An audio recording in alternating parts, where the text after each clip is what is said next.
Çəkdim dava başlayım. Bakirəmizin bir gözəl cavanlara məsulatı var. Buyur Bakirəm, danış. Buyur ağa. Cavanlarımız savasızdır. Cavanlarımız yumuşak yerlere kaçırlar.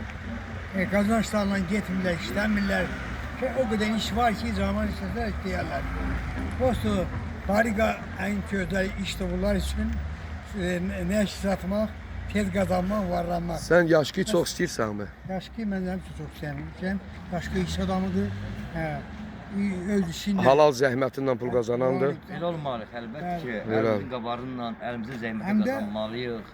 O yerdə elə olan bir sıxlandırır. TikTok yerdi, güclü TikTok yerdi. Boynumuzun borcudur. Sağ ol Yaşqa, sağ ol. Sağ ol ay Bakir ağa. Elimizin, obamızın belə bir ağsaqqalları var, sağ olsun. Yox, ha pozaram.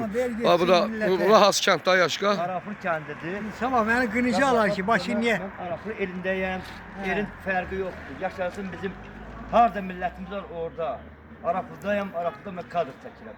Bizim Bakirəmizdə Bax bir yəni bəri. gözəl sözünü dedi. Yəni hə, sağ olsun böyüklərimiz, ağsaqqallarımız olan yerdə biz də varıq. Ağsaqqallar bizim başımız tacıdır. Ağsaqqallar bizim başımız ucalığıdır. Eşq olsun ağsaqqallarımıza, ağ bilçəklərimizə. Mən aksakkal olmaq üçün qoydun aksakkal. Aksakkala lazım değil aksakkal. Sakkal ile ölçülərsə aksakkal. Keçiyə demiyor aksakkal. Bəzi cavanlara tuturam. Sakkalınızı qırxın. Təmiz olun, cavan olun, kişi olun, qeyrətli olun, namuslu olun. El obanızı koruyun. 90-cı illərdə bir gündə mən 8 dənə gözü tuttum burada. Bağladım, onu yiyor kendimize girdi. Narkomanlar. Kendi korudum. Siz de koruyun, cavan olun, qeyrətli olun. Bəli. Hayla la ağır göster. Akıya la yol vermeyin.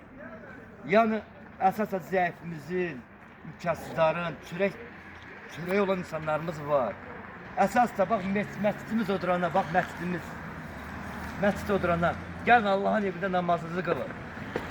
Bu boş bökərə getməkdən boş keçin. Bu məsciddir. Quran onun məscidin yiyəsinə. Gəlin məscidimizə. Gəlin ay cavanlar, ibadətinə, dinimizə yiyəli eləyin. Müsəlman dinimizə Sağ ol Ayaz. Belə. Aha. Özgə Bakirəmin sözün nədir?